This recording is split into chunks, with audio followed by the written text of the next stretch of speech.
Yeah, good morning.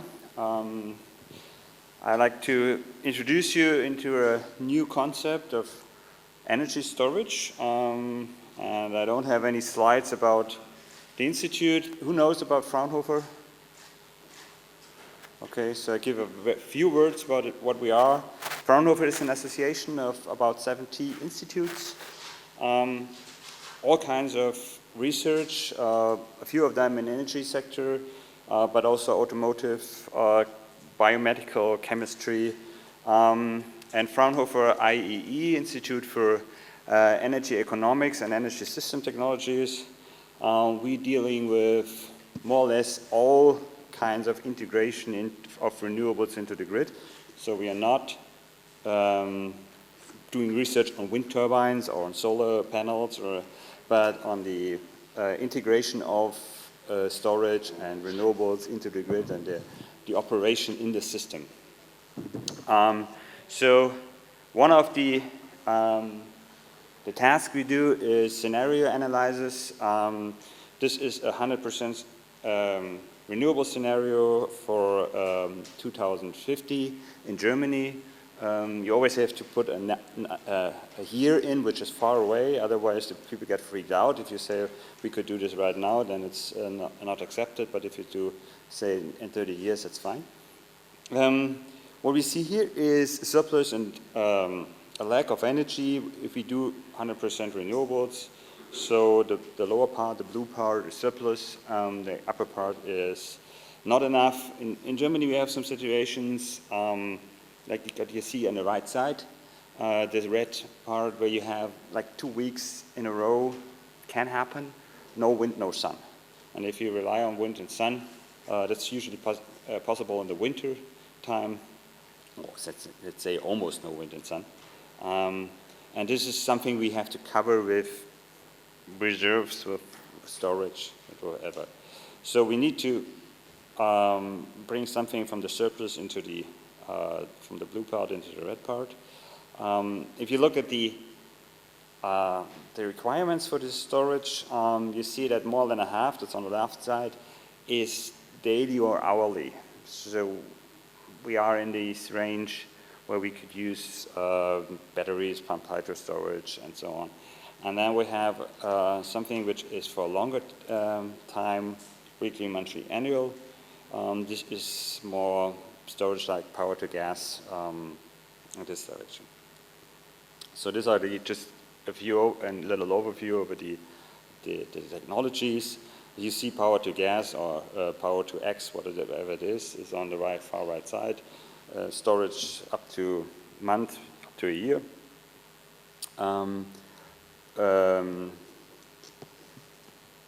And the pump hydro storage is somewhere in the middle. Batteries, flywheels are more on the left side. However, you can use power to gas also for an hourly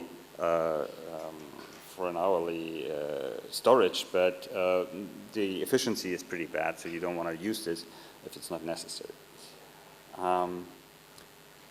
This new concept is in principle pumped hydro storage. Pumped hydro storage is known in the industry for many, many years. Storage for hours to days, for valley filling, for peak shaving, grid services, as it's usually synchronous machines that can provide all the grid services as well. It's quite cheap for storage if you look on the long run. It's a high construction and a high investment, but then it lasts for a very long time. But you need a mountain, a very steep mountain close, and you need to be able to make a lake on top or have a dam in the bottom on a river. Efficiency is pretty high. 88% is probably very optimistic, but over 80 is as usual. As I said, it's expensive, but it lasts forever. Yeah. There is need for pumped hydro storage. There are different scenarios, different forecasts from IRENA, from IEA, and pumped hydro storage is still playing a big role. however, batteries coming in as well now. So you're now coming to this new concept. The advantage is that you don't need these two lakes and no mountains. The only thing you need is deep water. And then the principle is the same. You have a pump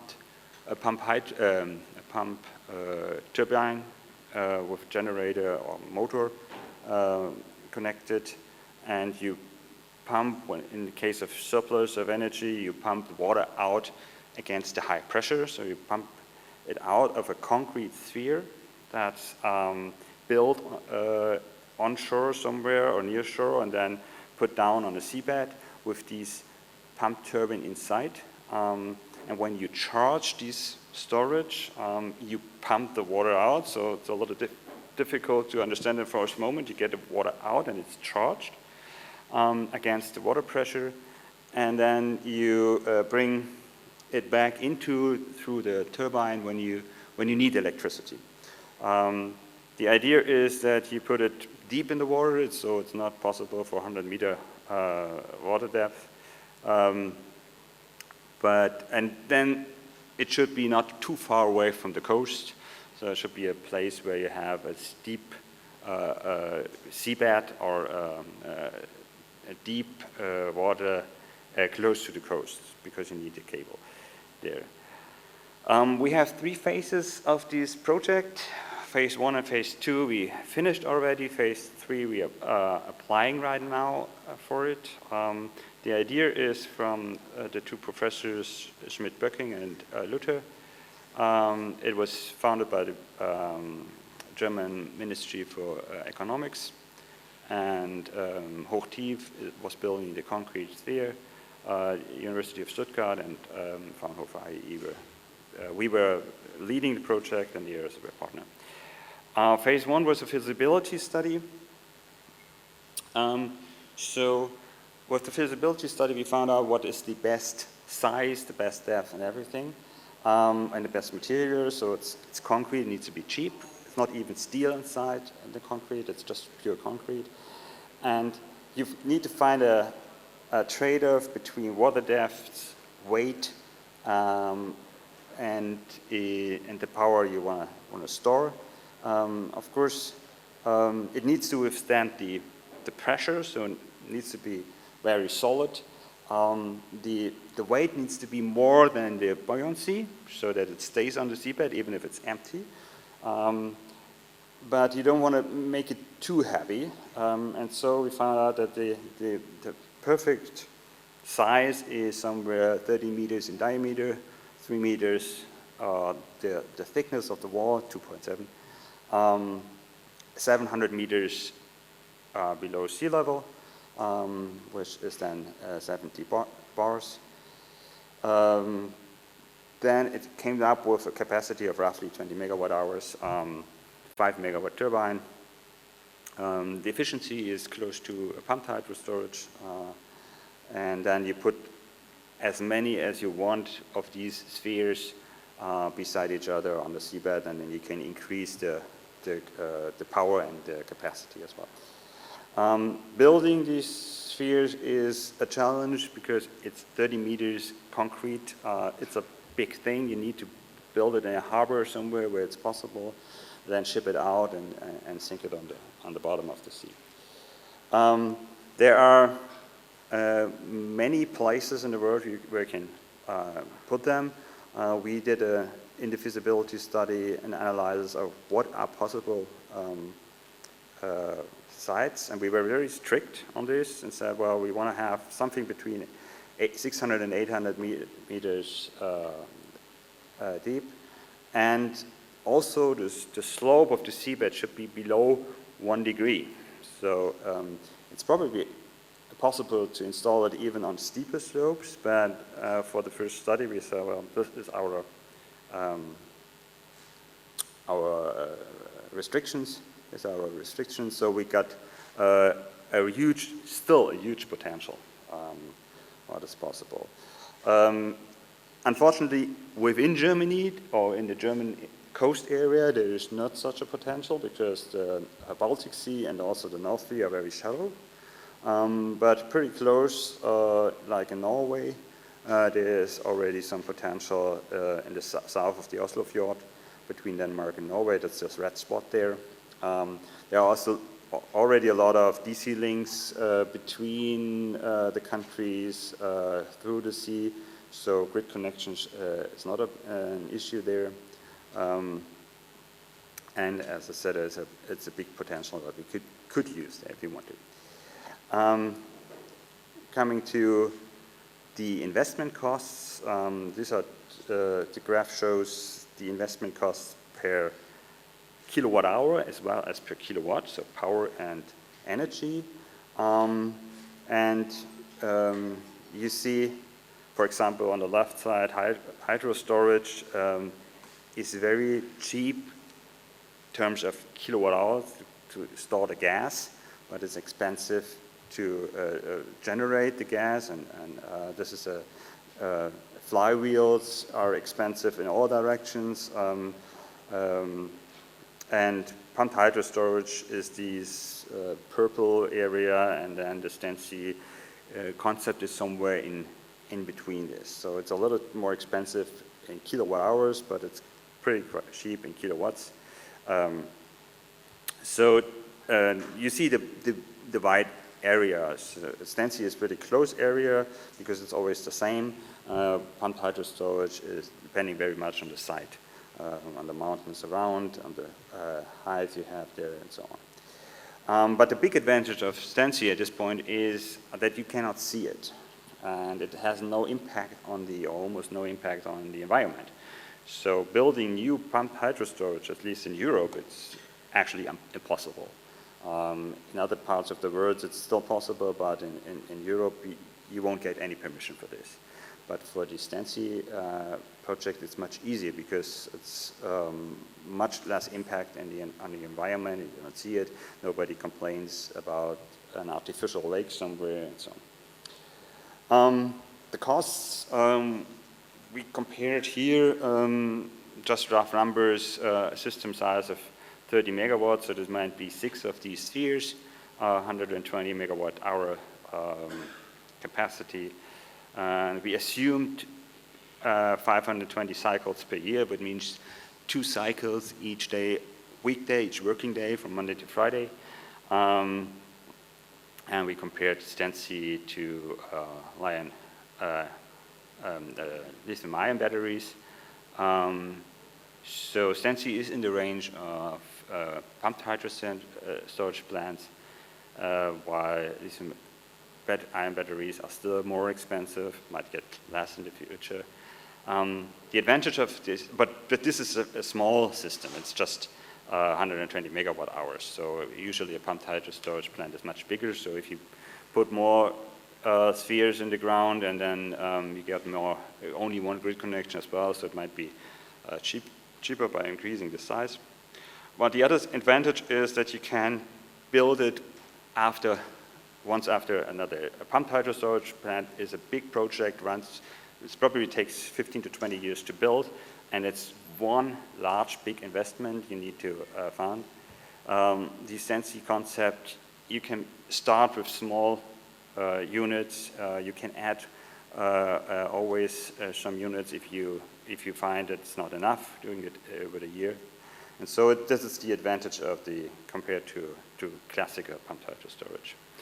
We got some awards for this from a couple of German organizations, and I also would like to show you the phase 2. Up to now, it is just a crazy idea of some crazy scientists somewhere, but we actually built it.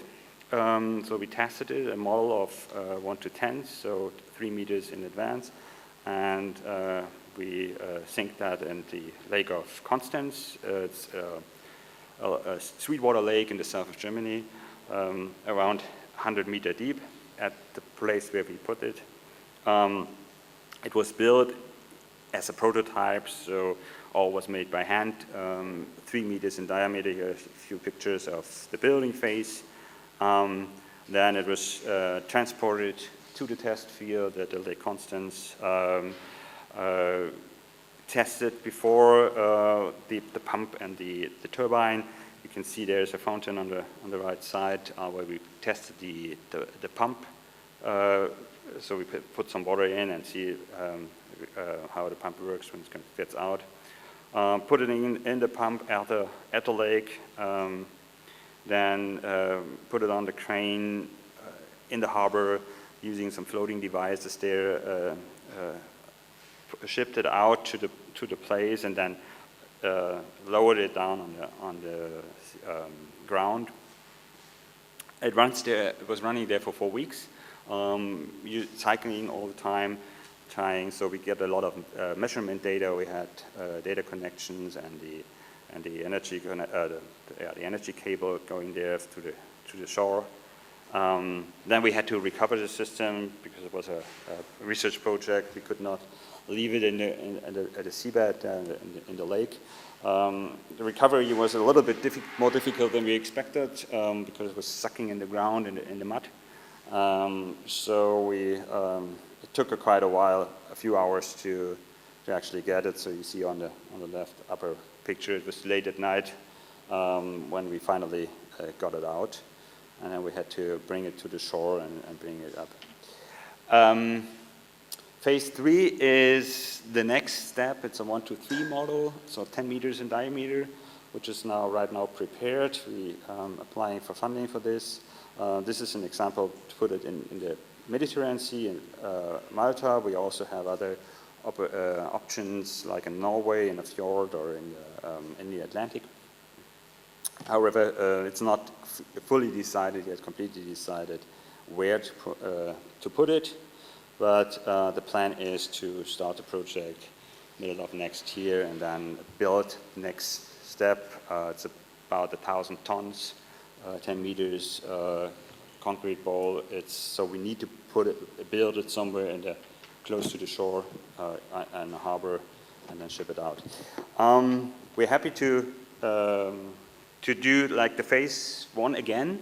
If you're interested in doing a study on other sites in the world to see where you can place it, what is the surrounding, where is the grid connection, where to build it, and we offer to do studies together with local partners about these questions if there is interest in placing it somewhere.